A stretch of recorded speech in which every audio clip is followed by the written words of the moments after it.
Anak-anak, kali ini saya akan membacakan video teks kutipan novel sejarah yang berjudul Tanah Merah. Silakan kalian simak baik-baik ya. Tanah Merah oleh Dwi Cipta. Ketika ia bersandar pada pagar kapal yang akan membawanya pergi dari Tanah Merah, seluruh peristiwa yang telah dialaminya hampir setahun sebelumnya bagai berputar kembali di pelupuk matanya. Hidupnya sendiri adalah rangkaian petualangan demi petualangan yang tak berkesudahan. Semula ia adalah seorang pahlawan untuk negerinya, negeri Belanda yang telah menguasai bumi Hindia Belanda selama ratusan tahun.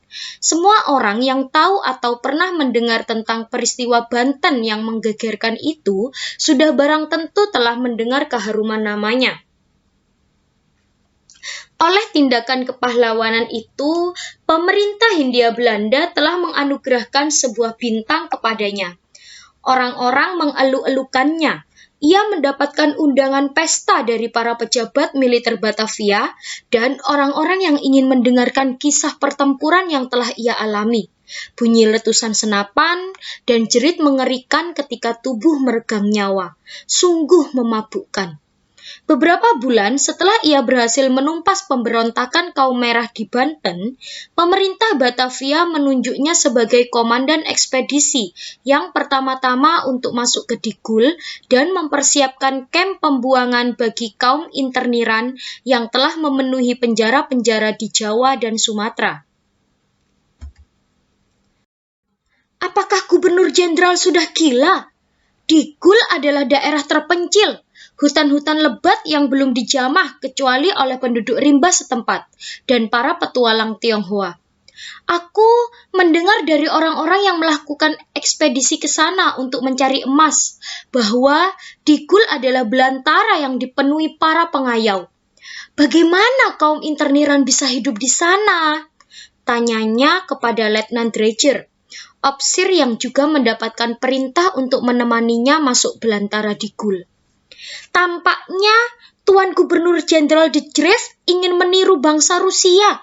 Bukankah di Rusia terdapat pembuangan yang terkenal di seluruh dunia? Siapa tak mengenal Siberia? Neraka bagi siapapun warga Rusia yang berontak atau menjadi bajingan. Ujar Letnan Drejer sambil tersenyum kecut. Kita bukan bangsa Rusia dan Siberia lain dengan Digul, Letnan. Digul hutan lebat.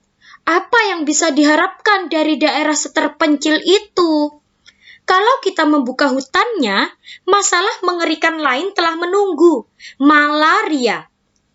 Bukankah itu sama saja dengan mengirimkan kaum interniran itu ke lembah kematian?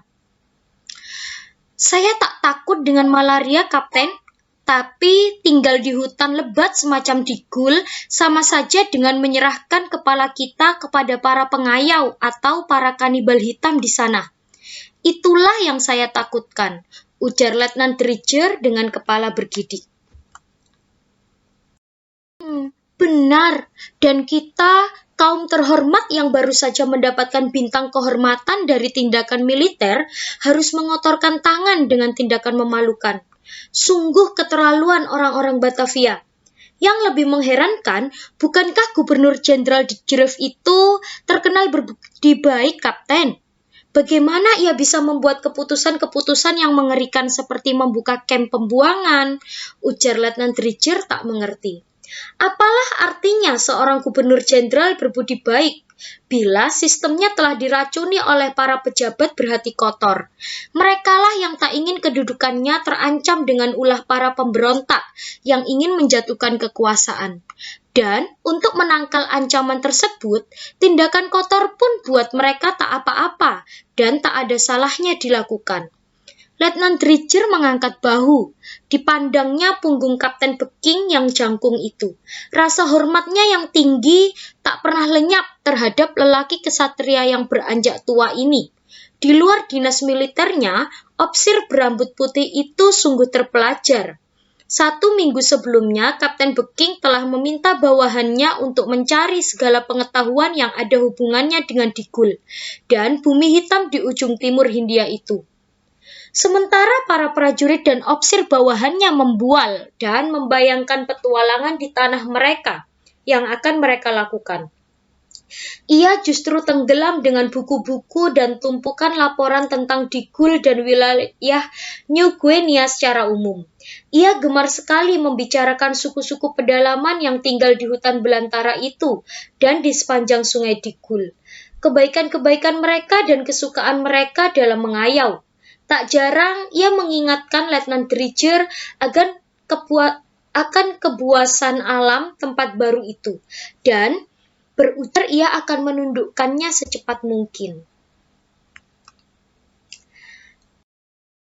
Itu tadi cerita yang bisa saya sampaikan. Terima kasih atas perhatian kalian.